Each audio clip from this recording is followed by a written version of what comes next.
What happens when a ruthless racist gang, fueled by hatred, underestimates a black veteran they see as just another helpless target, only to see his tattoo and freeze in fear? Watch as a seasoned soldier, a man who's seen the darkest sides of humanity, takes on his toughest challenge yet, facing his old Special Forces team member who went rogue and created a merciless gang that preys on anyone they deem inferior.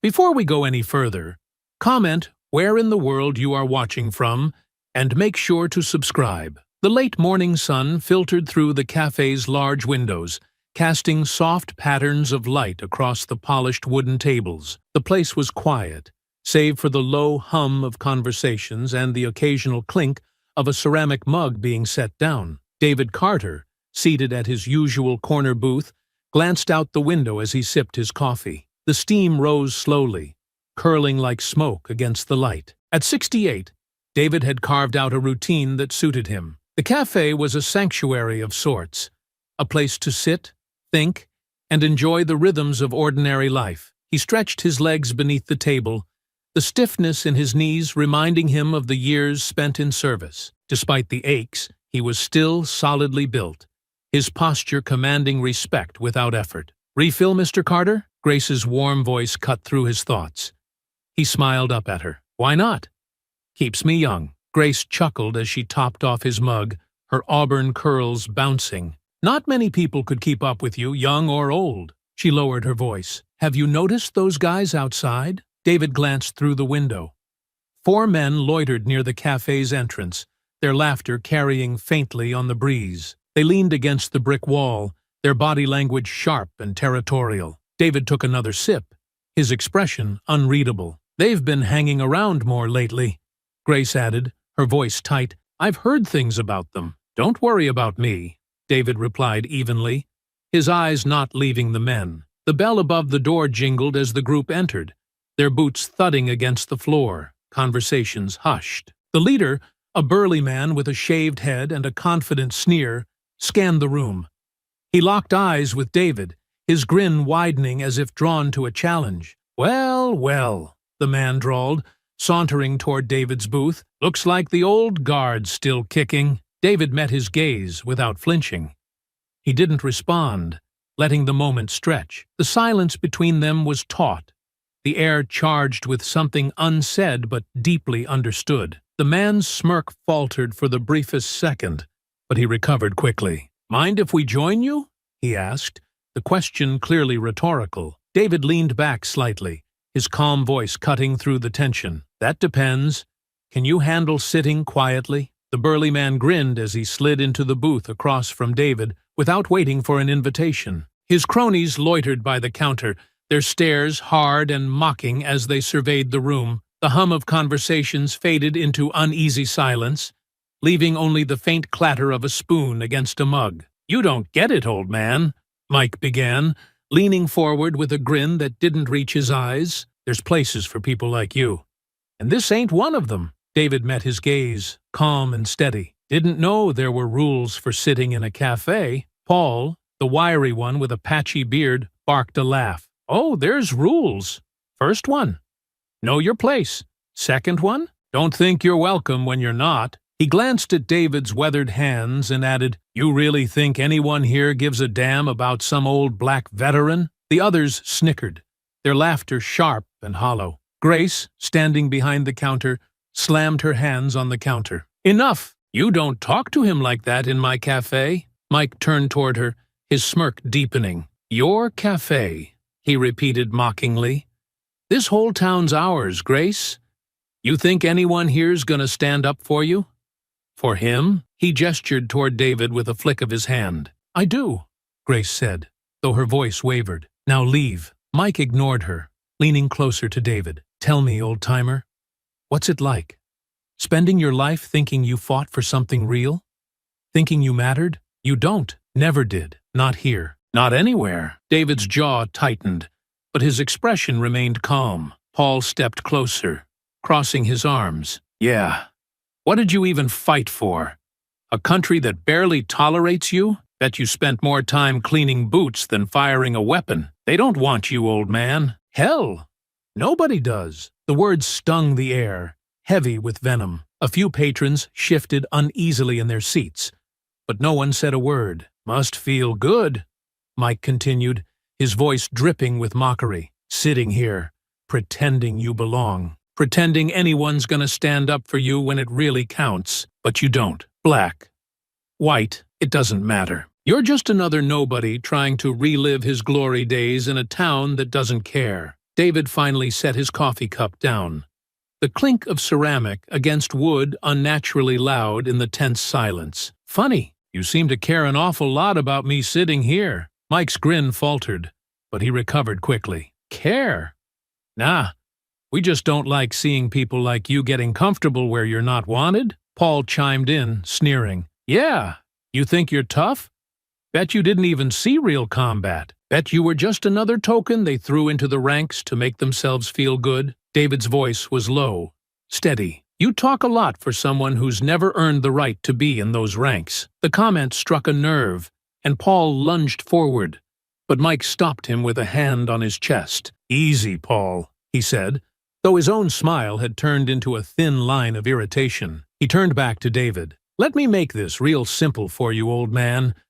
People like you don't last long in places like this, so why don't you save yourself some trouble and move on before things get messy? David leaned back slightly, his calm gaze unwavering. Messy? Like the mess you make every time you open your mouth? The cafe was deathly silent. Mike's face darkened, his smirk replaced by something uglier. You got a smart mouth for someone who's got nothing left.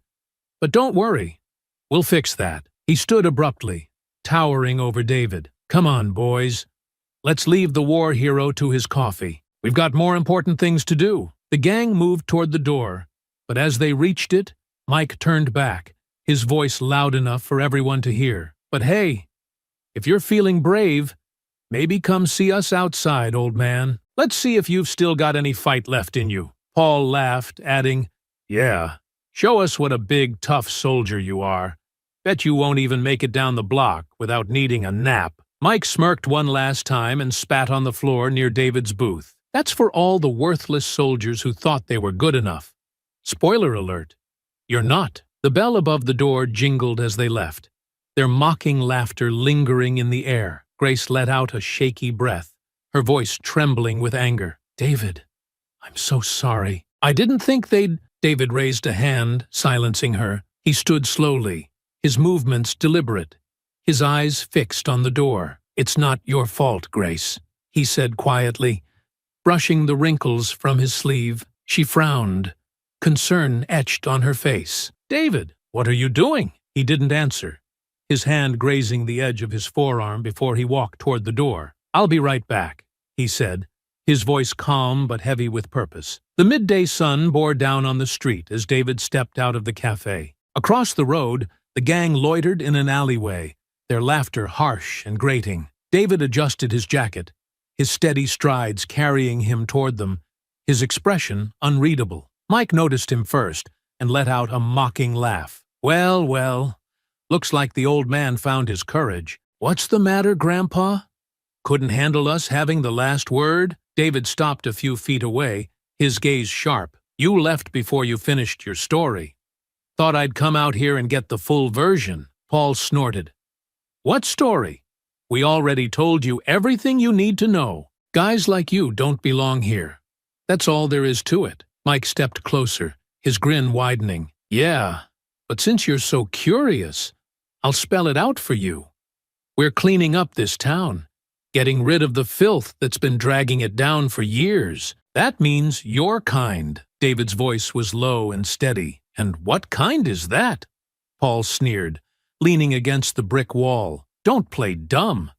You know exactly what we mean. Black, old, useless. Take your pick. You're the problem. Mike chuckled, shaking his head. You walk around like you're somebody, like you've earned respect. But you're just another washed-up vet trying to relive his glory days. Newsflash, old man. Nobody cares what you did. Not here. Not anywhere. David's jaw tightened, but he didn't respond. Letting their words hang in the air, Paul pushed off the wall, stepping closer. You think anyone's going to stand up for you? Nobody wants you here, and if you're too stupid to figure that out, maybe we ought to teach you." Mike smirked. "Yeah, you look like you could use a reminder about who runs this town." David finally spoke, his voice calm but sharp. "You think running your mouth makes you powerful? All I see are a bunch of cowards hiding behind hate." The comment struck a nerve. Mike's smirk vanished, replaced by a scowl. "Cowards!" he spat. "You don't know a damn thing about us." "Then explain it to me," David said, his tone unyielding. Mike stepped closer, his voice low and venomous. "We're building something real. Strength, loyalty, brotherhood. Everything this country used to stand for before it got overrun by people like you." Paul laughed. "Yeah, we don't need your kind messing it up again. You're done, old man." David's calm demeanor cracked, his voice dropping to a growl. "You think strength is tearing others down? That loyalty is hate? You have no idea what real strength looks like." Paul lunged first, swinging wildly at David's chest. David sidestepped effortlessly, grabbing Paul's wrist and twisting it until the wiry man cried out in pain. He shoved him back, sending him stumbling into the alley wall. Mike charged next, his fist aimed at David's jaw. David ducked and countered with a precise strike to Mike's ribs, making him stagger. A third man hesitated, but then joined the fray, aiming a kick at David's side. David blocked it, twisting the attacker's leg and forcing him to the ground. The fight was brief, but brutal. David moved with the efficiency of a man who'd spent decades mastering his body, his age doing nothing to dull his reflexes. One by one, the gang members faltered, their confidence replaced by frustration and pain. Mike managed to grab David's arm during a scuffle, slamming him against the brick wall. "Big talk for someone who's about to—" His words stopped abruptly, as his eyes fell on David's forearm, where his sleeve had ridden up during the fight. "What? What the hell is that?" Mike stammered, his voice shaking. David frowned, following Mike's gaze. His tattoo, once a symbol of camaraderie and pride, was now the center of the gang leader's attention. Paul froze mid-motion, his expression shifting from anger to shock. "No way," he muttered, his voice barely above a whisper. "That's not possible." The third man, still clutching his side, scrambled to his feet, his face pale. It's the same as his," he stuttered, backing away. David adjusted his sleeve, narrowing his eyes. "You know this tattoo?" Mike's bravado had evaporated entirely, replaced by something David couldn't quite place. Fear and recognition. He stepped back, shaking his head. We've seen it before," he muttered. Paul grabbed Mike's arm. "We gotta go. Now." David's voice stopped them cold. "You're not going anywhere. Not until you tell me what you know." Mike hesitated, then blurted out, "It's Jack's. He has the same one." David's eyes widened slightly, the name hitting him like a punch to the gut. "Jack?" Paul nodded quickly, his fear palpable. "Yeah, Jack Evans. He's the one who—" "Shut up!"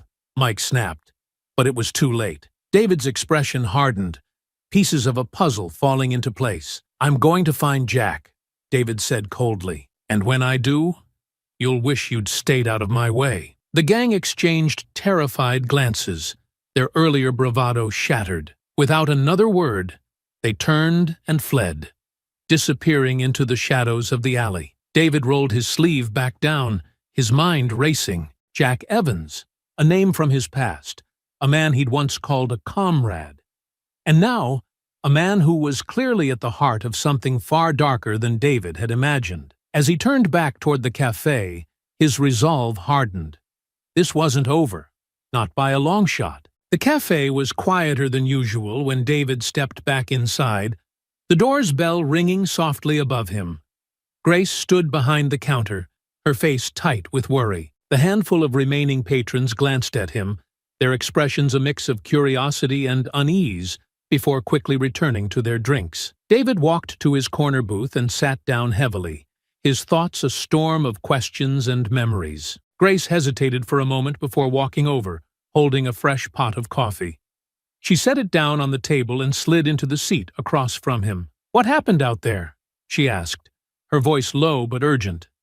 David didn't answer right away. He stared at his hands, his sleeve now pulled back into place, hiding the tattoo that had rattled the gang. His voice, when he finally spoke, was calm but edged with tension. They recognized something they shouldn't have. Grace frowned, confused. Recognized what? David hesitated, then unbuttoned his cuff and rolled his sleeve up just enough to expose the intricate tattoo. Grace leaned closer, her brow furrowing. What is it? It's a mark, David said, his voice heavy with meaning.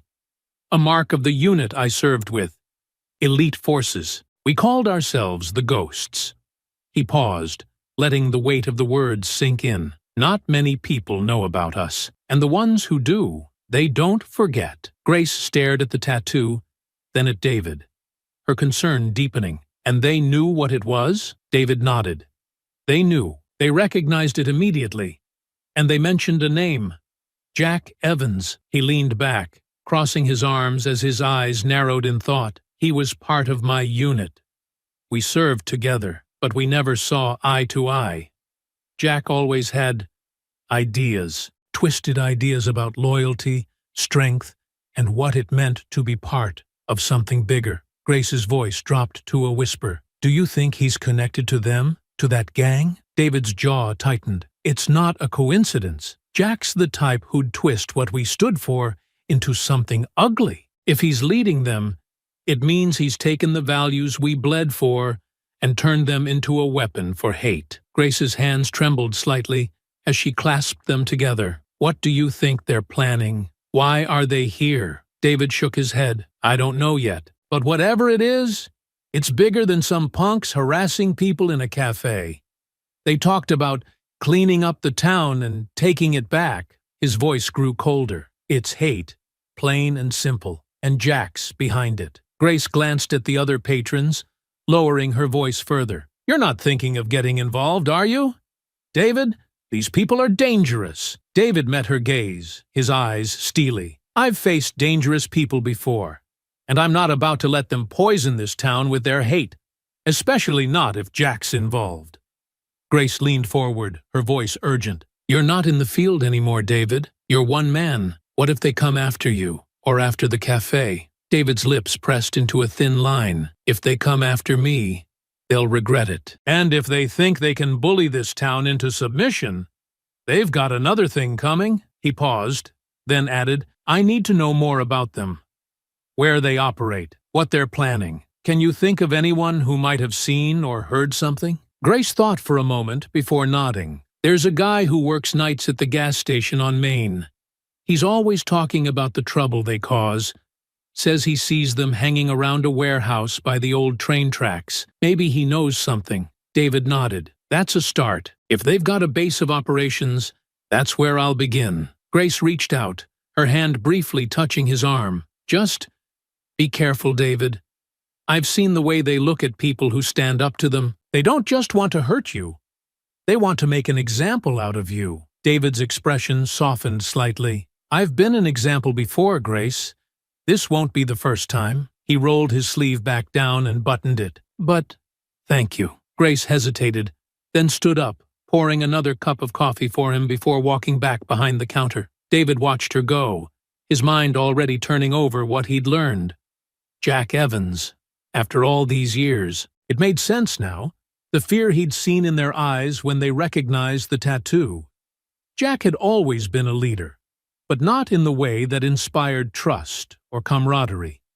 He ruled with intimidation, twisting the strong into instruments of his will. David clenched his fist, his knuckles whitening as memories of his time in the unit resurfaced. Jack had always been ambitious, always pushing boundaries. But this, to take what they'd fought for and twist it into hate and terror, it wasn't just an insult, it was a betrayal. He drained the last of his coffee and stood, slipping a few bills onto the table. As he walked toward the door, Grace called out, "Let me know if you need anything." David turned back, giving her a small nod. "I will." Stepping into the sunlight, he glanced down the road, his eyes narrowing. The gang thought they could scare him into submission. Jack thought he could turn their shared past into something vile. They were wrong.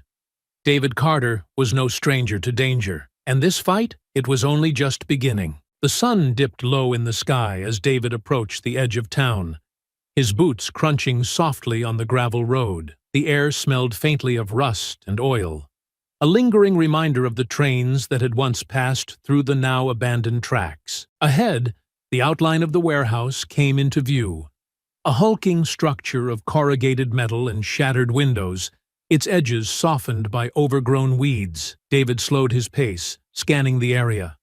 A single street lamp buzzed to life, casting a dim pool of light over the warehouse entrance. Parked nearby were two vehicles, a battered pickup truck and an older model sedan, their presence confirming that the gang was inside. Keeping to the shadows, David moved closer, his steps deliberate and silent. The perimeter was poorly guarded, a testament to their arrogance. From his vantage point near a pile of discarded crates, he could hear muffled voices filtering out from the building. "Tonight's the night," one of them said, his tone excited. "Jack said it's time to send a message. Show everyone we're not messing around." David's jaw tightened. He crouched lower, edging toward a partially open window. Peering inside, he spotted three men gathered around a folding table, a crude map spread out before them. "What about the cafe?" another voice asked. David recognized it immediately. "Mike, that woman keeps giving us trouble. Maybe we should deal with her first." David's grip on the windowsill tightened, but he forced himself to remain still, listening. "No," Mike continued, jabbing a finger at the map. "We start with the houses on the edge of town. Hit them where it hurts. Jack says we need to make it clear this is our territory now. They don't leave. They burn." David felt a surge of anger rise in his chest. The gang wasn't just content with intimidation. They were escalating to destruction, targeting families and livelihoods. "Paul's out getting the supplies," another man said. "We'll hit the first house just after midnight. Jack said to leave a mark, so they know who's behind it." David's mind raced. They weren't just thugs. They were organized, their violence deliberate and calculated. And Jack's name hung over every word like a shadow, his influence shaping their every move. One of the men leaned back in his chair, his laughter harsh and grating. "And what about the old man from the cafe? Mike said he put up a fight." Mike scoffed. "That fossil? He's nothing. Let him try to stop us again. Jack's got plans for him anyway. Says he wants to handle it personally." David's stomach twisted. Jack wasn't just leading them. He was orchestrating every move. And now, David was firmly in his sights. He ducked lower as one of the men stood, stretching and heading toward the door. "Gotta take a leak," the man muttered, stepping outside. David pressed himself against the wall, holding his breath as the man passed within feet of him, oblivious to his presence. When the door slammed shut, David moved quickly, scanning the table again. His eyes locked on the map, where red circles marked several locations around the town. The cafe was one of them. He needed more information. Moving toward the rear of the warehouse, he found a narrow side door. It was locked, but a firm twist and a shove with his shoulder dislodged the rusted latch. He slipped inside, careful to keep to the shadows. The interior of the warehouse was a chaotic mess of stacked crates, tools, and discarded beer cans. In the center of the room, the table stood under a dim bulb. David moved closer, his eyes darting between the map and the scattered papers. Names and addresses were scribbled hastily in the margins, targets for the gang's planned attacks. His eyes narrowed as he scanned the map, committing the locations to memory. These weren't random acts of violence. Jack was targeting specific people, likely those who opposed him or represented the diversity he sought to erase from the town. The sound of footsteps echoed from the far end of the warehouse. David slipped behind a stack of crates, his muscles coiled and ready. The man who had gone outside returned, scratching his head as he rejoined the others at the table. "Paul back yet?" the man asked. Mike shook his head. "Not yet, but he'd better hurry. Jack's expecting us to be ready when he gets here." David's heart quickened. Jack was coming tonight. This was his chance to learn more, to confront him, even. But first, he needed to get out undetected. As the men resumed their conversation, David eased his way back toward the side door. His movements were practiced and silent, but the tension was palpable. One wrong step, one accidental sound, and he'd have 3 men to deal with before Jack even arrived. He slipped outside, the cool night air a stark contrast to the stifling heat of the warehouse. Moving quickly, he returned to the shadows near the vehicles, his mind already planning his next move. The gang wasn't just posturing. They were preparing to escalate, their hatred ready to ignite into violence. And Jack was at the center of it all, pulling the strings with ruthless precision. David clenched his fists as he headed back toward town. He'd seen enough to know the fight ahead wouldn't be easy.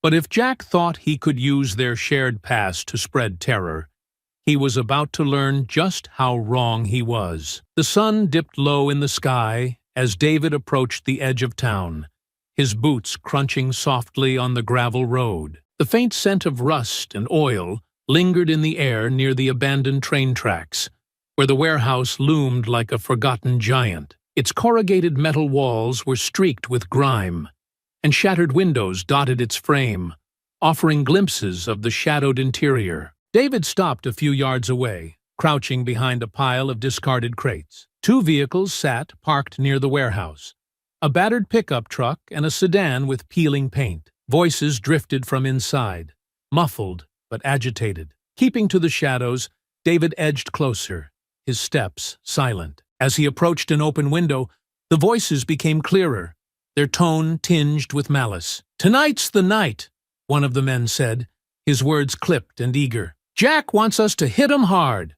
Show everyone we're serious." David's jaw tightened. He pressed his back against the wall, craning his neck to get a better view through the gap. Inside, 3 men stood around a folding table, a crumpled map spread out before them. "What about that cafe?" another voice asked. David recognized it instantly. "Mike, that woman's been a pain. Maybe we start there." David's fists clenched, but he forced himself to remain still. "No," Mike continued, jabbing a finger at the map. "We go for the houses first. Edge of town. Jack says we need to hit them where it hurts. Make 'em scared to stay. If they don't leave, they burn." David's breath caught, his stomach twisting with anger. These weren't random thugs. Their plans were calculated, designed to terrorize and destroy. "Paul's getting the supplies," another man said. "Should be back soon. Once we've got the gear, we start at midnight." "Jack's orders." One of the men leaned back, a cruel laugh escaping his lips. "And the old guy from the cafe? Think Jack's still gonna deal with him?" Mike scoffed. "That fossil? He's nothing. Jack says he's got a special plan for him. Wants to make an example of him, just like the rest." David's pulse quickened. Jack wasn't just orchestrating this violence. He was making it personal. He ducked lower as one of the men stood, stretching and heading toward the door. "Gotta take a leak," the man muttered, stepping outside. David pressed himself flat against the wall, holding his breath as the man passed within feet of him. When the door slammed shut, David moved quickly, scanning the table again, his eyes locked on the map, where red circles marked locations around the town. The cafe was one of them. He crept toward the rear of the warehouse, finding a rusted side door. A firm twist and shove dislodged the latch, and David slipped inside. The air was thick with the smell of oil and sweat, the dim bulb above the table casting long shadows across the cluttered interior. Moving closer to the table, David scanned the map and the papers scattered around it. Names and addresses were scribbled in the margins, targets for the gang's attacks. His eyes narrowed as he committed the information to memory. These weren't random acts of violence. The gang was targeting families, business owners, and anyone they deemed unwelcome, systematically erasing those who didn't fit their twisted vision of the town. The sound of footsteps echoed from the far end of the warehouse. David ducked behind a stack of crates, his body tense. The man who'd gone outside returned, scratching his head as he rejoined the others. "Paul back yet?" he asked. Mike shook his head. "Not yet, but he'd better get here soon. Jack's expecting everything to be ready when he arrives." David's heart quickened. Jack was coming tonight. If he stayed, he might confront him face to face. But the gang's plans weren't just a threat. They were evidence. Evidence the authorities needed to stop this before it escalated. He slipped back toward the side door, his movements swift and silent. Each step felt heavier with the knowledge of what he'd learned. Arson, intimidation, and terror, all in the name of hate. Jack's hand was on all of it, his influence driving the gang's violent agenda. Outside, the cool air hit David's face like a wake-up call. The street lamp flickered above, casting long shadows as he hurried toward the road. He needed to get to the police station, and fast. The map, the addresses, the timeline. Every detail he'd gathered could be the key to stopping Jack's plans before they spiraled further out of control. As he approached the outskirts of town, Grace's words echoed in his mind. "You're one man. What if they come after you?" She was right. This wasn't something he could handle alone. Not this time. David clenched his fists as he quickened his pace. The gang thought they were untouchable, that their hate could fester without consequence. But tonight, they'd learn the price of underestimating him. And Jack? Jack would face justice, not just for his crimes, but for the betrayal of everything they once stood for. The faint hum of fluorescent lights buzzed above David as he stepped into the police station. The sterile smell of disinfectant hung in the air, mingling with the faint scent of stale coffee. A young officer sitting behind the front desk glanced up, his expression wary as David approached. "Can I help you?"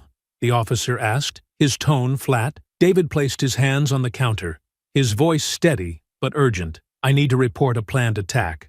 A gang is targeting homes and businesses around town, starting tonight." The officer raised an eyebrow, leaning back in his chair. "A gang? Which one?" "You've seen them around," David replied, his jaw tightening. "They hang out at the cafe and the warehouse by the old train tracks. Their leader's name is Jack Evans." The officer's expression shifted slightly, but he didn't seem alarmed. "Do you have proof of this planned attack?" David's patience thinned, but he kept his tone measured. "I was at their warehouse. I saw the map they're using to mark targets. They're planning to start burning homes at midnight. Families are in danger." The officer frowned, typing something into his computer. "You were trespassing on their property." David leaned forward, his voice sharp. "Are you seriously more concerned about trespassing than stopping them from burning this town to the ground?" The sharpness of his tone caught the attention of another officer, a middle-aged man with graying hair, who approached the desk. "What's going on here?" David turned to face him. "Your department has a gang problem. I just came from their hideout. They're planning an attack tonight, and they're starting with homes on the edge of town." The older officer studied David, his expression unreadable. "Who are you?" "David Carter, retired military." He rolled up his sleeve, exposing the tattoo. "Jack Evans was in my unit. He's the one leading this." Recognition flickered in the officer's eyes, but it was quickly masked. He glanced at the younger officer, who seemed more confused than concerned. "Let's step into my office," the older officer said, gesturing toward the back. David followed, the door clicking shut behind them. The office was cramped, cluttered with paperwork and faded photos of community events. The officer sat down, gesturing for David to do the same. "Look," the officer began, his tone softer. "I've heard of Jack Evans. His name's come up before, but nothing's ever stuck. If what you're saying is true, we'll handle it. But we need more than just your word." David's frustration boiled beneath the surface. "You don't need more than my word. I saw the map. I heard them planning. They've got addresses, people they're targeting. What more do you need?" The officer sighed, rubbing his temples. "This isn't the movies, Carter. We can't just storm into their warehouse without evidence. You said there's a map. Where is it?" David hesitated. "It's in the warehouse." "Then we're at a dead end," the officer said. "I can send a patrol car to check the area, but without concrete proof, there's not much we can do." David's hands curled into fists. "If you wait for concrete proof, people are going to get hurt. Or worse. These men aren't bluffing." The officer held up a hand. "I hear you, and I'll do what I can, but you need to trust the system." David stared at him for a long moment, his gut twisting. "The system," he repeated quietly, his voice laced with disbelief. He stood abruptly, his chair scraping against the floor. "I hope for everyone's sake. You're right." The officer stood as well, offering a hand. Thank you for bringing this to our attention. We'll look into it. David shook his hand reluctantly, his expression grim. I hope looking into it is enough. As he left the office and stepped back into the fluorescent-lit lobby, the younger officer avoided his gaze, tapping absently at his keyboard. David pushed open the station doors, the cool night air brushing against his face. For a moment, he stood on the steps, staring out at the quiet town. Lights flickered in distant windows, the streets empty save for the occasional car rolling past. It felt too calm, too normal, given the storm he knew was brewing. He took a deep breath, trying to convince himself he'd done all he could. The police had the information. They'd act on it. They had to. As he started walking back toward the cafe, a shadow of doubt crept into his mind. He couldn't shake the memory of the gang's voices, their cruel laughter, and the chilling certainty in their words. Jack Evans wasn't the type to back down. Reaching the edge of town, David glanced toward the darkened skyline. He clenched his fists, the weight of responsibility heavy on his shoulders. David paused at the street corner, staring toward the cafe. Its dimly glowing sign flickered like a heartbeat, casting weak light over the sidewalk. Doubts crowded his mind, the police officer's words echoing in his head. We'll handle it. Will they? He wondered, his gut twisting with doubt. He'd been told the same in the past, always followed by inaction until it was too late. He clenched his fists. He couldn't let Grace's cafe, her livelihood, become another statistic in a report that would be filed too late. With a deep breath, David started forward. His steps quickened as the nagging sense of urgency grew. As he rounded the last corner, his instincts screamed at him. He stopped abruptly, ducking into the shadows of an alley. 3 figures loomed near the cafe's entrance, their movements hurried and deliberate. One of the men shook a gasoline canister, its sloshing contents gleaming faintly in the flickering light. Another crouched by the steps, flicking a lighter absently, the flame dancing in the darkness. "Hurry it up!" the crouched man hissed, glancing over his shoulder. "Mike said we don't have all night. Relax," the man with the canister muttered, pouring gasoline onto the doorframe. "This dump will go up in seconds. She's gonna regret ever messing with us." The third man, a wiry figure with a patchy beard, chuckled darkly. "Bet she'll come running out screaming. Maybe we'll have some fun before we torch the rest of it." David's stomach twisted with anger. He stepped out of the shadows, his voice cutting through the night like a blade. "Step away from the cafe." All 3 men froze, their heads snapping toward him. For a moment, the only sound was the faint trickle of gasoline pooling on the ground. The wiry man stood slowly, his grin twisting into a sneer. "Well, well, look who decided to show up. Grandpa thinks he can save the day." The man with the canister straightened, his broad shoulders blocking the light. "What are you going to do, old man? Bore us to death with war stories?" He lifted the canister and shook it mockingly. "Maybe we'll give you a head start before we light this place up." David's voice was low and firm, but each word carried weight. "You have one chance to walk away." The crouched man stood, flipping the lighter closed with a snap. "Or what? You gonna call the cops? Go ahead. By the time they get here, this place'll be ashes." The wiry man stepped forward, his hands balled into fists. "Think you're tough? Big bad soldier coming to save the town. Newsflash. Gramps, you're not scaring anybody." David stood his ground, his voice like steel. "Last warning. Leave." The wiry man let out a sharp laugh, then lunged.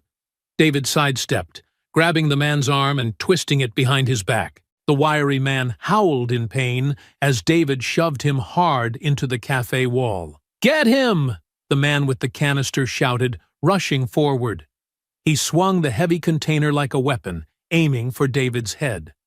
David ducked, the canister narrowly missing as it slammed into the wall with a dull thud. David countered with a sharp punch to the man's ribs, forcing him to stagger back. The crouched man joined the fray, pulling a crowbar from his jacket. He swung wildly, the metal whistling through the air. David blocked the strike with his forearm, wincing at the impact, but staying focused. With a quick step, he grabbed the crowbar and yanked it free, tossing it aside. The wiry man recovered, charging at David with a shout. David sidestepped again, driving his elbow into the man's side before sweeping his legs out from under him. The man hit the ground hard, gasping for air. The man with the canister roared, charging again with a wild swing. This time, David caught the container mid-swing, twisting it free and slamming it against the man's chest. The canister tumbled to the ground, spilling its contents in a pungent puddle. The crouched man hesitated, his eyes flicking between David and his injured companions. "What the hell is this guy?" he muttered, his confidence faltering. David's eyes narrowed as he advanced. "You're not as tough as you think." The wiry man scrambled to his feet, blood dripping from his nose. He reached into his jacket, pulling out a knife. "I'll show you tough," he snarled, slashing toward David. David stepped back, his movements calm and calculated. The knife sliced through the air, but met only empty space. David grabbed the man's wrist, twisting it sharply. The knife clattered to the ground as the wiry man screamed in pain. "Enough!" the man with the canister shouted, clutching his chest. "We're done!" David released the wiry man, who stumbled backward, clutching his wrist. The three men exchanged panicked glances before the tallest of them growled, "This isn't over. Jack's gonna make sure you pay." David's expression didn't waver. "Tell Jack I'm waiting." The three men staggered away, disappearing into the shadows. David stood still, his chest heaving as he scanned the area. The gasoline canister lay abandoned near the cafe door, its contents soaking into the ground. The cafe door creaked open behind him, and Grace stepped outside, her face pale and drawn. "David, what's going on? Are you hurt?" David turned to her, his voice tight with controlled anger. "They were going to burn it down. They weren't bluffing." Grace's hands trembled as she looked at the canister. "Didn't you call the police? What are they doing?" David shook his head, his jaw clenched. "They said they'd look into it. This is their version of action." Grace wrapped her arms around herself, fear flashing across her face. "What now?" David's gaze shifted toward the horizon, where the faint glow of the warehouse district loomed in the distance. His voice was cold and resolute. "We don't wait. We stop this ourselves." David sprinted through the quiet streets, his breath coming in sharp bursts. His boots struck the pavement in a steady rhythm, but his thoughts were anything but. The cold night air burned in his lungs, but it was nothing compared to the fire of regret gnawing at his chest. "I should have done more." The image of the warehouse map flashed in his mind, the red circles marking homes, businesses, and lives about to be shattered. He'd memorized those locations, convinced it was enough to pass the information to the police. Convinced they would act. But now, with the gasoline still soaking the cafe's doorstep and the gang's threats echoing in his ears, he knew better. "I should have stopped them when I had the chance," he muttered under his breath, his jaw tightening. He could still hear their laughter, the casual way they'd planned destruction like it was nothing. "I should have stopped them right then and there." The faint sound of shouting broke through his thoughts, yanking him back to the present. He turned a corner, his eyes scanning the street ahead. A group of neighbors had gathered outside a small house, their voices frantic as smoke billowed from the front porch. Flames licked at the edges of the wooden frame, casting an orange glow against the night. David pushed forward, skidding to a stop in front of the house. A man in his 40s stood at the edge of the porch, trying to douse the flames with a garden hose. The water hissed and steamed as it hit the fire, barely keeping it at bay. "What happened?" David demanded, his voice cutting through the chaos. The man glanced at him, his face pale and streaked with soot. "Three men. They came out of nowhere, tossed something onto the porch and ran. I barely got my family out in time." David's fists clenched as the man's words confirmed his fears. The gang was already moving, their plans set in motion. He grabbed the hose, stepping closer to the flames and aiming the spray at the base of the fire. The flames sputtered, reluctant to die, but David didn't stop until the last ember faded into smoke. "You need to call the fire department," he said, handing the hose back, "and the police. Tell them everything you saw." The man nodded shakily. "What about them? The ones who did this?" David turned, his expression grim. "I'll deal with them." He didn't wait for a response. already moving toward the next target etched in his memory. His legs burned as he pushed himself harder, his heart pounding with urgency. Every second felt like an eternity. How many more are there? How much damage have they already done? As he approached the edge of town, another plume of smoke rose into the sky, this one blacker and denser than before. The sight made his stomach twist. He veered toward it, cutting through an alley to save time. When he emerged onto the street, he saw them. Two gang members standing near the back of a hardware store, their faces illuminated by the faint glow of flames dancing in a trash can. One of them held a makeshift torch, the firelight casting jagged shadows across his sneering face. "Hurry up," the taller one said, his voice sharp. "Mike said to hit as many places as we can before Jack shows up." The other laughed, spinning the torch in his hand. "This place? Easy pickings.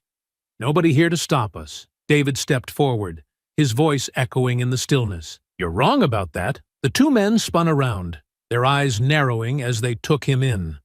For a moment, there was silence, the tension crackling in the air like a live wire. "Well, look who it is," the taller man said, his sneer returning. "Thought we taught you your lesson back at the cafe." "You didn't teach me anything," David said evenly, his stance firm. The man with the torch chuckled, tossing it casually from hand to hand. "Big talk for someone who's outnumbered." "You really think you can stop us?" David's eyes flicked to the trash can, where embers were beginning to drift upward, threatening to spread. He shifted his weight, his voice cold. "I've stopped worse than you." The taller man growled, lunging forward. David sidestepped, grabbing the man's arm and twisting it sharply. The man cried out as the torch clattered to the ground, its flames sputtering out. David followed with a swift strike to the man's stomach, doubling him over. The second man hesitated, his bravado faltering. "You're gonna regret this, old man," he muttered, pulling a crowbar from his belt. David didn't wait. He closed the distance in 2 quick strides, his movements precise. The man swung the crowbar wildly, but David ducked, driving his shoulder into the man's chest and sending him crashing into the wall. The crowbar hit the ground with a metallic clang, and the man scrambled to his feet, clutching his ribs. "You're done," David said, his voice like ice. The man exchanged a panicked glance before turning and fleeing into the shadows. David watched them go, his chest heaving as he caught his breath. The embers in the trash can had begun to die. The threat contained, for now. He glanced back at the hardware store, his stomach twisting. He'd stopped this one, but how many more fires had already been set? How many more homes and businesses would fall before the night was over? "This is on me," he thought bitterly. "I should have acted sooner." Clenching his fists, he turned toward the horizon, the faint glow of the warehouse district still visible in the distance. The regret burned hotter than the fires he'd extinguished, but he wouldn't let it stop him. He still had work to do. David's lungs burned as he pushed himself down the empty streets, his senses sharp despite the exhaustion creeping in. The faint wail of a siren cut through the night, making him pause. He turned toward the sound, spotting flashing blue and red lights bouncing off nearby buildings. He ran toward the source, his boots pounding against the pavement. As he turned the corner, he came upon a scene of chaos. 2 police cruisers were parked haphazardly in the street, their lights flashing wildly. An officer stood near a patrol car, shouting into his radio, while another was engaged in a scuffle with 2 gang members near a storefront. One of the gang members swung a bat at the officer, who dodged and tackled him to the ground. The second gang member turned to run, but stopped short when he saw David approaching. "What the hell?" the man spat, raising a wrench in his hand. David didn't hesitate. He closed the distance in 3 quick strides, grabbing the man's wrist and twisting it sharply. The wrench clattered to the ground as the man yelped in pain. David shoved him against the side of the cruiser, pinning him with one arm. The officer nearest him glanced up, his eyes narrowing in recognition. "Carter?" he asked, his voice tinged with surprise. David nodded curtly. "Looks like you're finally out here doing something." The officer snorted, slapping cuffs onto the man he'd tackled. "Better late than never. We got a call about fires breaking out and a gang moving through town." He jerked his head toward the other gang member. These two were trying to torch the bakery. David released the man he was holding, allowing the officer to cuff him. The fires aren't random. Jack Evans is behind this. He's got them working in teams, hitting specific targets. The officer's expression darkened. Jack Evans? You serious? Dead serious, David replied. I saw the map at their warehouse. They've planned every attack. If we don't stop them now, they'll burn half the town before sunrise. Another officer jogged over, wiping sweat from his brow. We've got reports of more fires on the north side. It's spreading faster than we can keep up. David's jaw tightened. You need someone who knows their tactics. Let me help. The officer hesitated, glancing at his partner. You sure about this? He's right, the first officer said. If he knows their plans, we'd be stupid not to use him. The second officer nodded reluctantly. Fine, but you stay with us. No going rogue. David smirked grimly. No promises. The three piled into one of the cruisers, the engine roaring to life as they sped toward the next location. David sat in the back, his mind racing. He rattled off the addresses he'd memorized from the map, directing the officers to the most likely targets. They're working in teams, he explained, 2 or 3 at a time, hitting places they think are easy targets. They're counting on you being too slow to keep up. The officer driving clenched the wheel tighter. Not tonight. They're not. The cruiser skidded to a stop in front of a small auto repair shop, where 2 gang members were smashing windows and tossing bottles filled with gasoline through the openings. Flames were already licking at the edges of the building as David and the officers jumped out. Freeze! One of the officers shouted, drawing his weapon. The gang members turned, their faces twisting in panic. One of them threw the empty gasoline bottle at the officer, who ducked as it shattered against the patrol car. The other bolted toward the alley, but David was faster. He sprinted after the fleeing man, his boots pounding against the pavement. The man glanced over his shoulder, his eyes wide with fear. Stay away, old man, he shouted, pulling a knife from his belt. David didn't slow. When the man lunged, David sidestepped, grabbing his arm and twisting it behind his back. The knife fell with a clang, and David shoved the man into the alley wall, pinning him there. You're done, David growled, his voice cold. The officer caught up moments later, slapping cuffs onto the man as David stepped back, his chest heaving. The second gang member had been subdued near the patrol car, and the officers quickly moved to extinguish the flames spreading through the repair shop. David stood back, his fists clenched as he surveyed the scene. One of the officers approached him, his face grim. That's 2 teams down, but we're still getting reports of fires on the south side. You think Jack's there? David's eyes narrowed. If he's not, he will be soon. He'll want to see the damage for himself. We need to move now. The officer nodded. Then let's go. As they climbed back into the cruiser, David's resolve hardened. He'd let Jack and his gang go unchecked for too long. Tonight, that ended. The cruiser screeched to a halt outside the warehouse, its flashing lights illuminating the crumbling structure. David stepped out, his eyes scanning the darkened exterior. The warehouse loomed ahead, its broken windows glowing faintly from the dim bulbs inside. He's here, David said firmly, his voice steady despite the tension in the air. This is where they regroup. It's their base. The officer closest to him frowned. Makes sense. They'd fall back here after the attacks. We've got reports of a few fires already stopped, but there's still teams unaccounted for. David nodded grimly. Jack's orchestrating everything from here. He's not out there setting fires. He's pulling the strings. As they approached the open loading dock, the faint hum of voices reached them. David motioned for the officers to stay low, and they crept toward the entrance. Inside, a group of gang members gathered around Jack, who leaned casually against a stack of crates. His posture was relaxed, but his eyes flicked toward every movement in the room, sharp and calculating. Mike's team screwed up, one of the gang members muttered, pacing back and forth. They barely got out of there. Doesn't matter, Jack replied, his tone calm but commanding. We've done enough to scare this town. By morning, they'll know who's in charge. What about Carter? Another asked, glancing nervously toward the warehouse entrance. He's out there, isn't he? He's not going to stop, Jack smirked. Carter's a relic.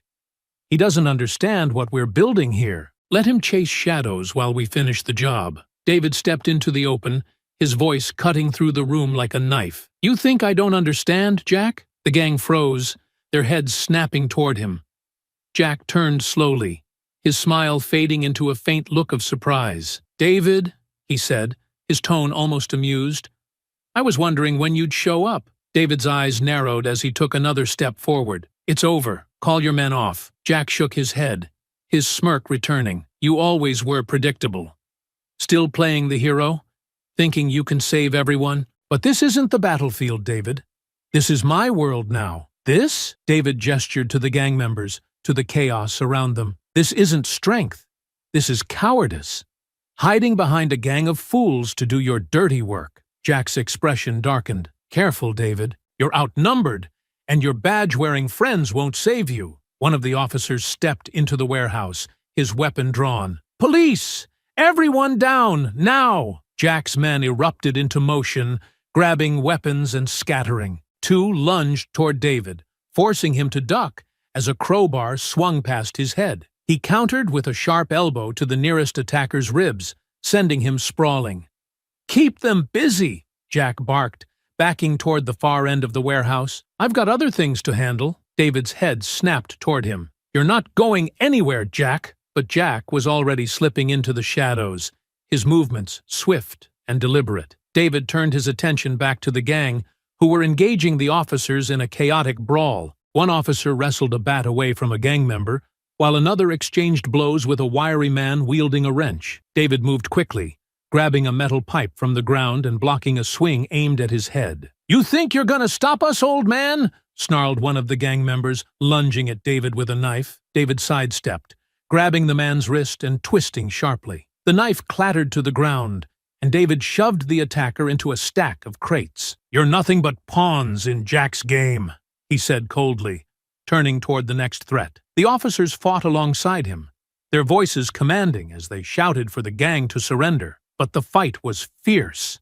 and the gang was desperate. A second man charged at David, swinging wildly with a chain. David ducked, driving his fist into the man's stomach before sweeping his legs out from under him. "Where's Jack?" one of the officers shouted, scanning the warehouse as the gang began to falter. David's eyes darted toward the back of the room, where an open door swung slowly on its hinges. His stomach twisted with realization. "He's gone," David muttered, his voice laced with frustration. The officer cursed, pinning one of the remaining gang members to the ground. "We'll catch him. Let's clean this up first." David straightened, his chest heaving as he scanned the room. The gang members who hadn't fled were subdued, cuffed, and disarmed. But the sense of victory felt hollow. Jack had used the fight as a distraction, slipping away while his men fought and fell. One of the officers approached David, his expression grim. "We'll track him down. He can't run forever." David shook his head, his jaw clenched. "Jack doesn't run. He regroups, plans, and strikes again. He won't stop until someone forces him to." The officer nodded. "Then we keep the pressure on. He won't get far." David glanced toward the open door, his fists tightening. The fires might be out, but the fight wasn't over. Not as long as Jack was still free. The faint glow of dawn began to creep over the horizon as the chaos inside the warehouse subsided. The gang members who hadn't escaped were cuffed and lined up against the wall, their heads hung low in defeat. Officers moved methodically through the space, cataloging weapons, gathering evidence, and tending to minor injuries from the fight. David stood near the open loading dock, his fists clenched as he stared at the darkened street beyond. His breath still came in short bursts, but it wasn't the fight that had him on edge. It was Jack's escape. "Carter!" one of the officers called, approaching with a clipboard in hand. "We've got most of them rounded up.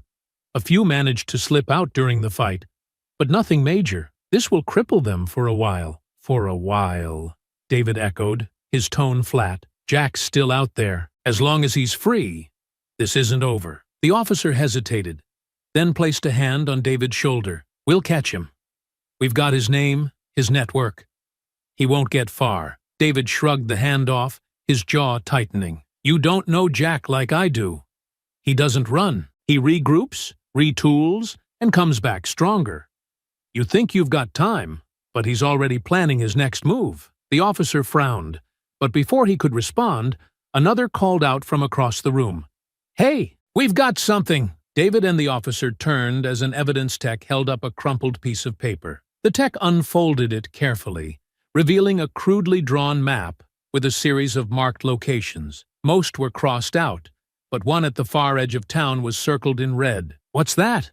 David asked, stepping closer. "Looks like their fallback point," the tech replied. "Probably where Jack's heading. We'll send a team." David's stomach twisted. "By the time you organize a team, he'll be gone," he said, his voice edged with frustration. "He's already one step ahead of us."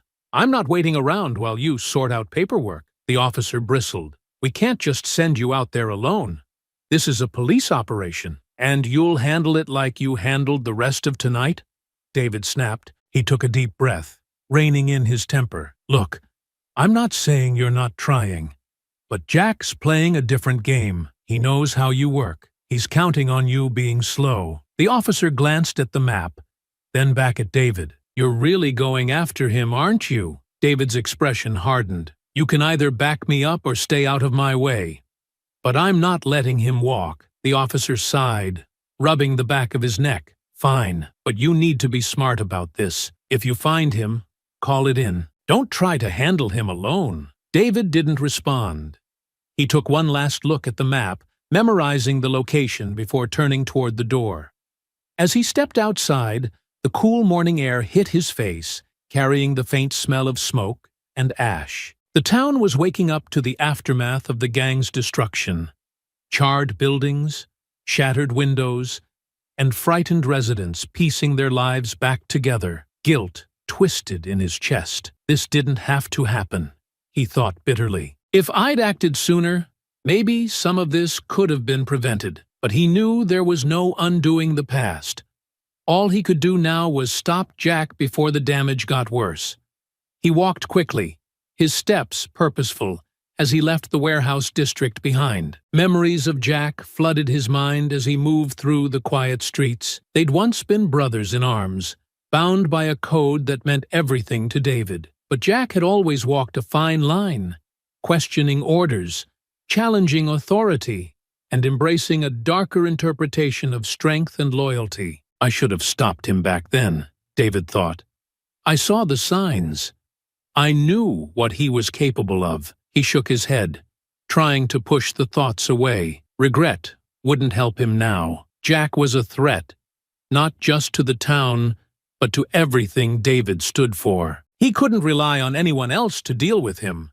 Not the police, not the system. This was personal. As he neared the edge of town, the landscape became sparser, the buildings giving way to open fields and patches of forest. The location marked on the map wasn't far now, a secluded property hidden from view, the perfect place for Jack to regroup. David stopped for a moment, taking a deep breath as he checked the small knife tucked into his boot. He wasn't armed like the police, but he had something far more important: the training, the discipline, and the resolve that had kept him alive through countless battles. "This ends tonight," he muttered to himself, his voice low but firm. The faint chirping of birds heralded the coming dawn. But David's focus was locked on the task ahead. Jack thought he could slip away, that his gang's destruction would cover his tracks. But he'd underestimated David Carter. David tightened his grip on his resolve and stepped forward, the faint glow of Jack's fallback location just visible in the distance. He was ready for whatever came next. David moved through the underbrush with practiced precision, his breath steady despite the tension knotting in his chest. The faint glow of a fire flickered through the trees ahead, drawing him toward a dilapidated cabin barely visible in the gloom. Jack's vehicle was parked haphazardly in front, its tires caked in mud. David crouched low, scanning the area for movement. The night had gone eerily quiet, save for the faint crackle of the fire. No guards, no ambush, just the telltale calm before a storm. He crept closer, his fingers brushing against the hilt of his knife. Pushing the door open slowly, he entered the cabin, his boots silent on the creaking floor. Jack was there, sitting near the fire with his back turned, a bottle of whiskey in one hand. "Took you long enough," Jack said without turning, his voice calm and mocking. David stepped further inside, his stance ready. "You've been busy," Jack chuckled, taking a long swig before setting the bottle down. "Always. You know me? Can't sit still for long. Burning homes, terrorizing families," David said coldly. "You've crossed too many lines, Jack. It's over." Jack finally turned, his face partially lit by the fire's glow. A faint smirk tugged at his lips. "Over?" he repeated, leaning back lazily. "No, David. This is just the beginning. But hey, it's nice of you to stop by. You always did have a knack for showing up late." David's fists clenched, his voice hard. "You've betrayed everything we stood for, everything we fought for." Jack's smirk twisted into something darker. "We fought for a lie, David. Rules, loyalty, honor. They're all chains. The world doesn't care about men like us. I figured that out a long time ago." "You didn't figure anything out," David shot back. "You gave up. You're too weak to face what we really stood for. So you built this nightmare to hide from your own failure." Jack's eyes narrowed, the firelight reflecting in them like a predator's glare. "Careful, David. You're walking on thin ice." David stepped closer. "No more games. No more running. This ends here." Jack's expression hardened. In one fluid motion, he rose from his seat, pulling a knife from his belt. "You think you can take me, old friend? Let's see if you've still got it." Jack lunged. The blade aimed for David's chest. David twisted to the side, deflecting the attack with his forearm and countering with a sharp elbow to Jack's ribs. Jack grunted but didn't falter, swinging the knife in a wide arc. David ducked, landing a quick jab to Jack's jaw that staggered him. Jack recovered quickly, his movements fluid and deliberate. "Still quick," he muttered, circling David like a predator. "But let's see how long you last." David kept his guard up, his eyes locked on Jack's every move. "I've been through worse than you, Jack. You don't scare me." "Good," Jack said with a grin. "Fear makes things boring." He lunged again, feinting left before slashing toward David's side. David sidestepped, grabbing Jack's wrist and twisting sharply. Jack winced, but used his free hand to drive a punch into David's stomach, forcing him to release his grip. David stumbled back, but quickly regained his footing. "You've always been full of dirty tricks," he said, his voice steady. Jack shrugged, his smirk returning. "It's not about tricks, David. It's about winning." The two clashed again, their movements fast and brutal. Jack's knife flashed in the firelight as he aimed for David's shoulder, but David blocked the strike with his forearm, using the momentum to drive Jack back against the wall. Jack retaliated with a sharp kick to David's shin, forcing him to step back. "You've slowed down," Jack taunted, wiping blood from the corner of his mouth. "Guess time's catching up with you." David smirked grimly. "Not enough to let you win." Jack charged, the knife in a reverse grip. David ducked low, sweeping Jack's legs out from under him. Jack hit the ground hard, but rolled to his feet in one fluid motion, slashing upward as he rose. The blade grazed David's arm, drawing a thin line of blood. "You always were too soft," Jack sneered, pressing the attack. "That's why you couldn't stop me before." David deflected the next strike, twisting Jack's wrist until the knife fell to the ground. Jack didn't hesitate. He lunged with his bare hands, grappling with David as the two slammed into the table. The whiskey bottle shattered, its contents soaking the wood and filling the air with a sharp, acrid scent. The fight turned raw, the two men trading blows with a ferocity born of years of shared history and betrayal. Jack landed a solid punch to David's ribs, but David countered with a headbutt that sent Jack reeling. "Is this all you've got?" Jack spat, blood dripping from his nose.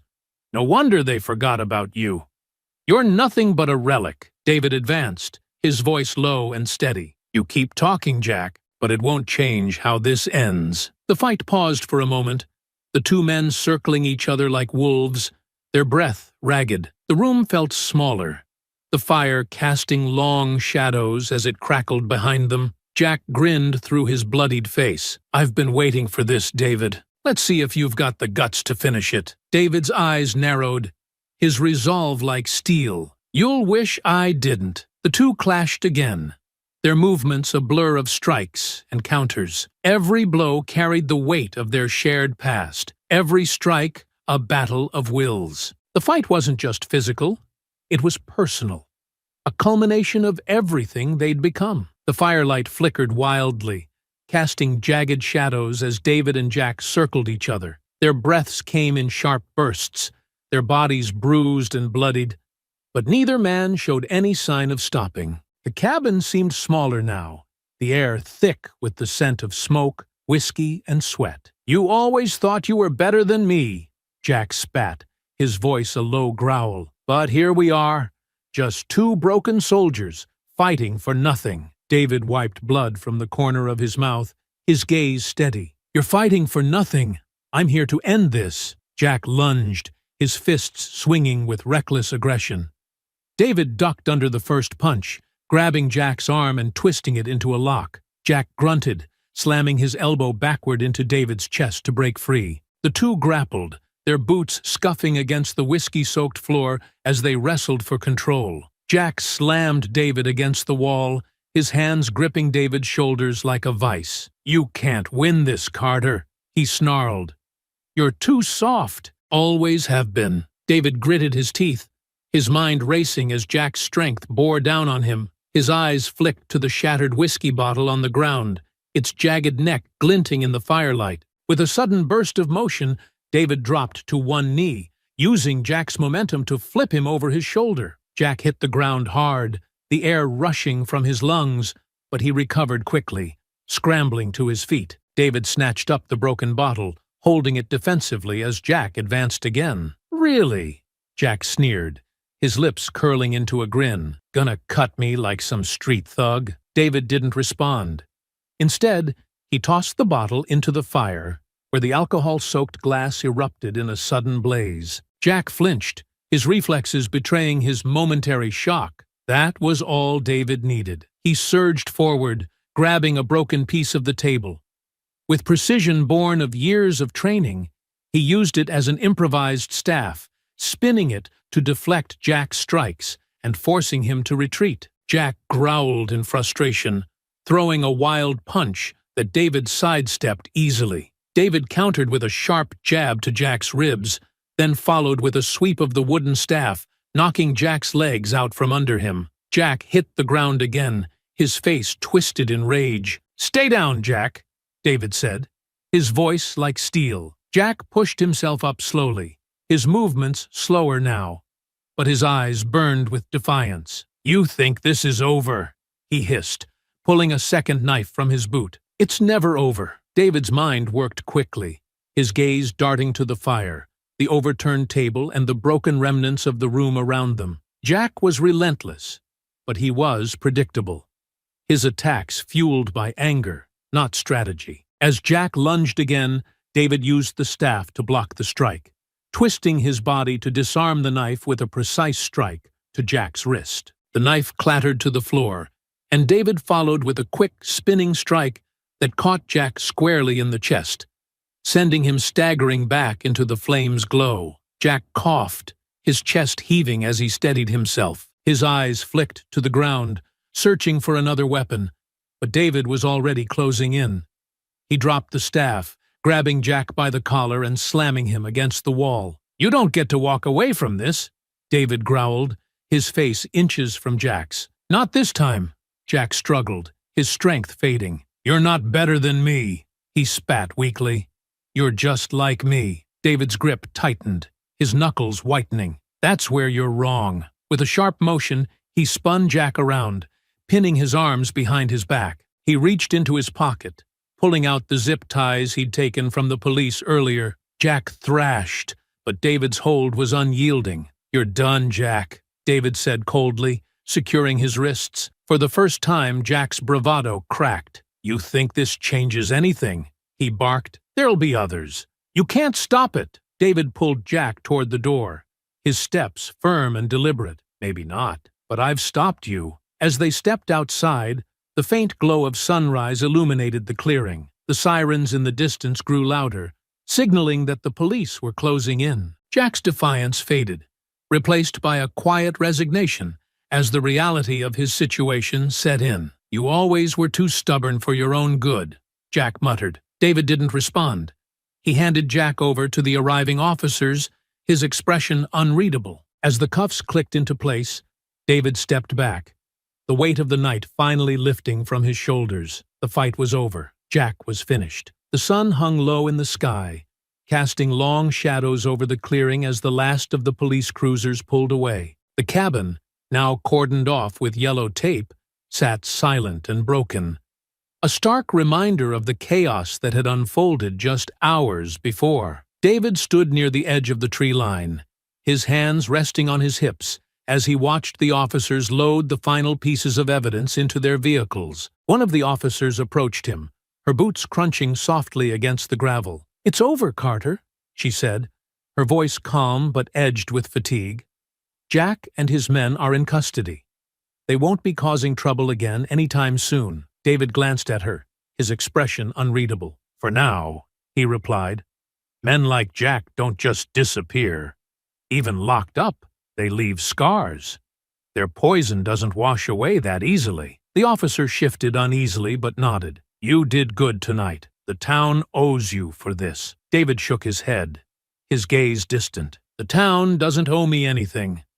Just make sure they don't have to go through this again." As the officer returned to her squad car, David stayed behind, letting the cool breeze cut through the remnants of tension in his chest. He stared at the horizon, the faint sounds of the forest slowly filling the silence. For the first time that night, he allowed himself a breath of relief. When he finally made his way back into town, the damage from the gang's rampage was everywhere. Burned-out shells of buildings dotted the streets, their blackened frames standing in sharp contrast to the brightening sky. Residents worked in small groups, clearing debris and salvaging what they could. The quiet murmur of determination filled the air. David moved through the streets unnoticed, his presence blending into the hum of activity. He stopped briefly outside the cafe, his eyes scanning the familiar space. The scorched marks on the front steps had been scrubbed away, and the smell of smoke lingered faintly in the air. Inside, Grace was wiping down the counter, her movements deliberate and focused. She looked up when the door chimed softly, her expression softening when she saw David. "You look like hell," she said, setting aside her cloth. David gave a faint smile as he slid onto one of the stools. "Feels about right." Grace poured him a cup of coffee, setting it in front of him without a word. The two sat in comfortable silence for a moment before she finally spoke. "Word's getting around. People are saying you saved the town last night." David shook his head, staring into the dark liquid. "I didn't save anyone. I just stopped one man from doing more damage than he already had." Grace leaned on the counter, her voice gentle but firm. "You did more than that, David. You stood up to something that's been hanging over this place for too long. That matters." David took a sip of coffee, the warmth spreading through him as he thought about her words. "Jack's gone," he said finally, "but the damage he left behind isn't going to fix itself. People are still scared, still hurt, and they'll heal," Grace said softly. "Because people like you give them the chance to." David looked up at her, the weight in his chest easing slightly. "You're too kind, Grace. I'm just a tired old man who got lucky." She smiled faintly, reaching across the counter to pat his hand. "Sometimes, that's all it takes." As the cafe door opened and a small group of customers filed in, David stood, leaving a few bills on the counter. He paused at the door, glancing back at Grace. "You take care of yourself, you hear?" "You too," she replied, her voice steady. "And don't be a stranger." David stepped out into the brightening day, the sounds of the town slowly returning to life around him. He knew the road ahead would be long, and the scars left by Jack's actions wouldn't fade overnight. But for the first time in years, he felt a glimmer of hope. As he walked down the street, the weight of the night still lingered, but it no longer pressed so heavily on his shoulders. There was work to be done, and David Carter wasn't one to leave things unfinished. The next morning, David found himself in the police station, sitting across from the officer he'd worked alongside the night before. The station was bustling with activity, officers filing reports, suspects being processed, and evidence being catalogued. The chaos felt oddly reassuring. It meant action was being taken. The officer slid a folder across the desk toward David, his expression serious. "This is everything we've got on Jack and his crew. It's enough to make sure they see the inside of a courtroom, but it's going to take work." David opened the folder, skimming through the notes and evidence. The charges ranged from arson and assault to conspiracy and hate crimes. "It's not just about putting them away," David said, his voice calm but firm. "It's about making a statement. People need to see that this kind of hate won't be tolerated." The officer nodded. "The DA's office is on it. With what you've provided, they've got a solid case. But it doesn't hurt to have someone like you willing to testify." David leaned back in his chair, the weight of the request settling over him. He wasn't a stranger to standing up in front of a room full of people, but this was different. This wasn't just about him. It was about giving the community the closure it deserved. "I'll testify," he said, after a long moment. "Jack needs to answer for what he's done." The officer gave a faint smile. "Good, because he's already trying to weasel his way out of it. His lawyer's angling for a plea deal." David's jaw tightened. "No deals. Not for him." The officer's smile widened slightly. "That's what we're hoping for. We want him to face the full extent of the law." The conversation shifted to the other gang members, many of whom had already begun cooperating with the police in exchange for reduced charges. David listened carefully, his thoughts flickering between the events of the night before and the faces of the people whose lives had been upended. "They're scared," the officer said, pulling David from his thoughts. "They know Jack's done for, and they don't want to go down with him. They've given us names, locations, and even plans we didn't know about. It's unraveling faster than we expected." David nodded. "Good. They need to understand that following a man like Jack has consequences." As he left the station, David felt a flicker of satisfaction. Justice was moving forward, albeit slowly. But there was still more to do. Outside, he paused on the steps, watching as a group of townspeople gathered near the burned-out shell of a shop across the street. Their voices carried faintly on the breeze, a mixture of determination and anger. The sight stirred something in David, a reminder of why he'd taken this fight on in the first place. Later that day, he attended a community meeting organized at the town hall. The room was packed with residents, their faces etched with worry and fatigue. Grace waved him over to a seat near the front, her expression softening when he joined her. The mayor stood at the podium, addressing the crowd with a voice that trembled slightly, but grew stronger as she spoke. "What happened last night was a tragedy, but it's not the end. We've been tested before, and we've always come back stronger. This time will be no different." David listened quietly as the townspeople voiced their concerns. Questions about rebuilding, safety, and whether the gang's influence had truly been dismantled. When the mayor called for suggestions, David stood, his presence commanding attention. "This isn't just about rebuilding what was lost," he said, his voice steady. "It's about making sure this never happens again. Jack and his men thrived because they thought no one would stand up to them. We need to show them, and anyone like them, that this town won't tolerate hate." There was a murmur of agreement, and one of the residents stood. "What can we do?" she asked, her voice tinged with uncertainty. "We're not fighters like you." David shook his head. "You don't need to be fighters. You need to be united. Report suspicious activity. Support each other. Make it clear that there's no room for people like Jack here." The meeting ended with a renewed sense of determination, the townspeople leaving with plans to rebuild and strengthen their community. As David stepped outside with Grace, the sun dipping low on the horizon, he felt a small but tangible sense of accomplishment. "You really think it'll work?"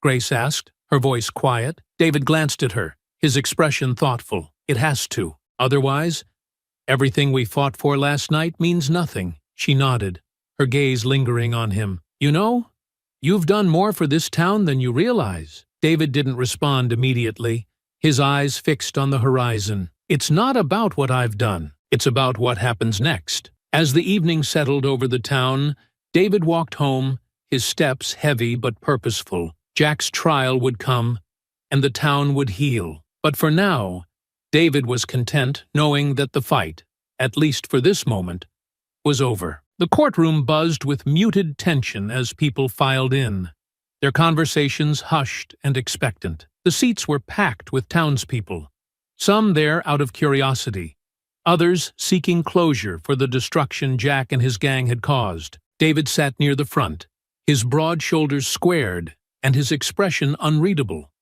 This was the moment he had fought for, the culmination of weeks of preparation and reflection. Jack was led into the courtroom in shackles, his head held high despite the grim circumstances. The defiance in his eyes hadn't faded, though it was now tinged with the faintest hint of resignation. Behind him, several of his gang members shuffled in, their postures varying between sullen and defeated.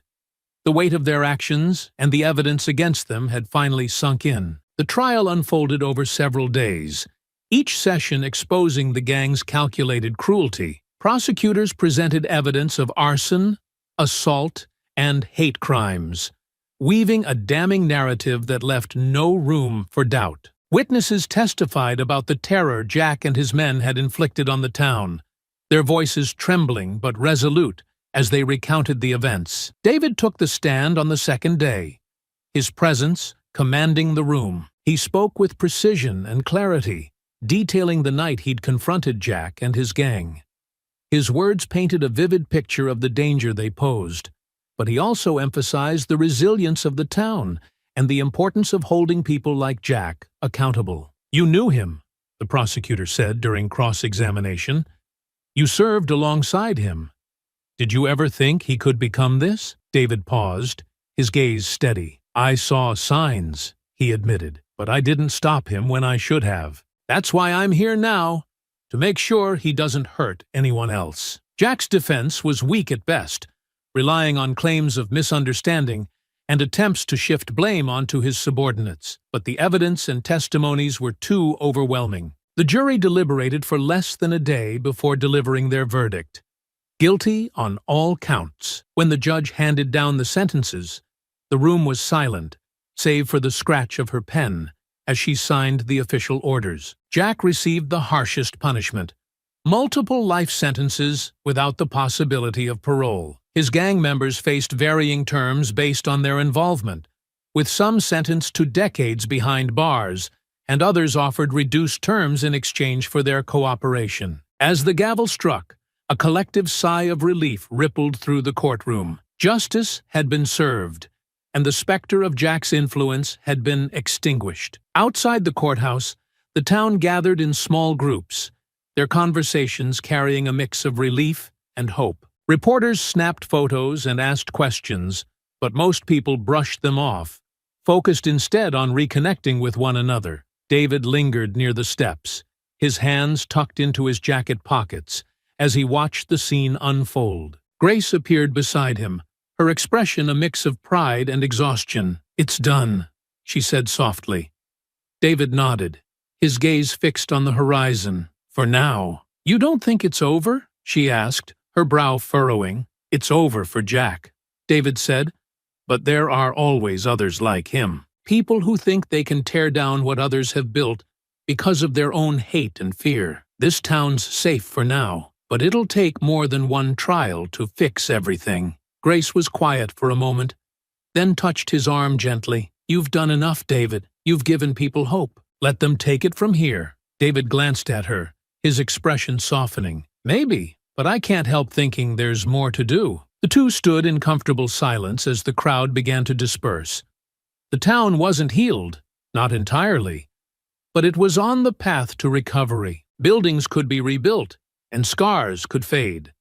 But the memory of what had happened would linger as a reminder of the strength and unity needed to prevent it from happening again. David watched as families walked away together, their laughter and conversation breaking through the lingering tension. For the first time in weeks, he allowed himself a small smile. The fight had been worth it. As the courthouse emptied and the evening settled over the town, David turned to Grace. "You heading back to the cafe?" She nodded. "You?" David shrugged, his hands still tucked into his pockets. "Not yet. Think I'll take a walk." Grace smiled faintly. "Don't be a stranger. David watched her go before turning toward the quieter streets of the town. The weight of the trial was still there, but it felt lighter now, balanced by the knowledge that justice had been served. The town was stronger than the hate that had tried to consume it, and so was he. As the stars began to dot the sky, David walked on, his steps steady and his resolve firm. There was always more work to do, but for now, he let himself breathe. The town was quiet that evening, the hum of daily life returning with slow, deliberate steps. David sat on a weathered bench in the park near the cafe, the faint sounds of rebuilding drifting on the breeze, hammers striking nails, distant voices discussing repairs. It all blended into a backdrop that felt oddly peaceful. He leaned back, his gaze fixed on the sky as the first stars began to appear. His mind wandered through the events of the past few weeks, replaying the chaos, the fear, and the triumph. The fight with Jack, the trial, the relief in the townspeople's faces. It all felt like pieces of a puzzle that had finally come together. But there was something else, something heavier that he couldn't shake. The memory of Jack's words lingered, their bitterness echoing in the quiet. "You're just like me." David clenched his fists, his jaw tightening. He had spent his entire life trying to be the kind of man who stood up for others, who protected those who couldn't protect themselves. Jack's actions had been a betrayal of everything they had once believed in. But the hardest part was knowing that he had let Jack walk away all those years ago. "I could have stopped him sooner," he muttered, the words slipping out before he could stop them. "Maybe," came a familiar voice. David turned to see Grace approaching, a steaming cup of coffee in her hands. She offered it to him with a faint smile before sitting down beside him. "But you can't live your life in the rearview mirror," she continued, her tone gentle. "You did what you could when it mattered. That's all anyone can ask." David took the coffee, letting the warmth seep into his hands. "Doesn't feel like enough," he admitted. "People got hurt.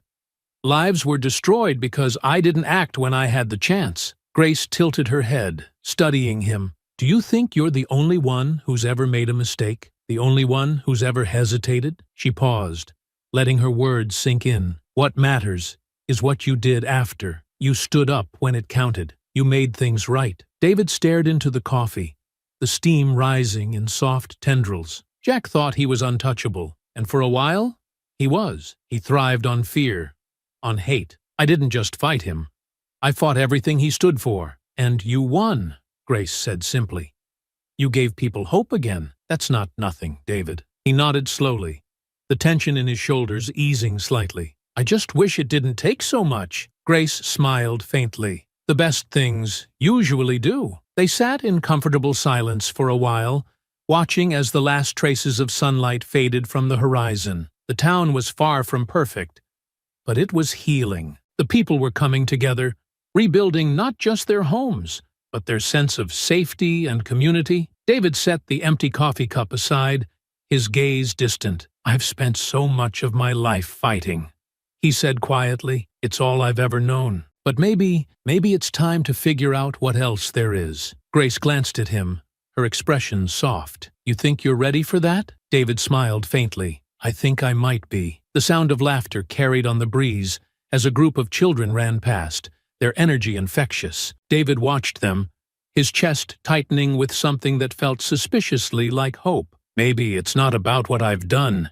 he said, his voice thoughtful. "Maybe it's about what I can still do." Grace stood, brushing off her hands. "You'll figure it out," she said, her tone confident. "And when you do, you'll do it your way." David watched her walk away, the faint glow from the cafe's windows casting a warm light on her retreating figure. He stayed on the bench a while longer, letting the quiet settle over him. The weight he had carried for so long felt lighter now, replaced by something he couldn't quite name. As the stars filled the sky, David rose to his feet, his steps slow but steady. The fight with Jack was over, but the work of rebuilding, both for the town and himself, was just beginning. And for the first time in years, he felt ready to face it. I hope you enjoyed that story.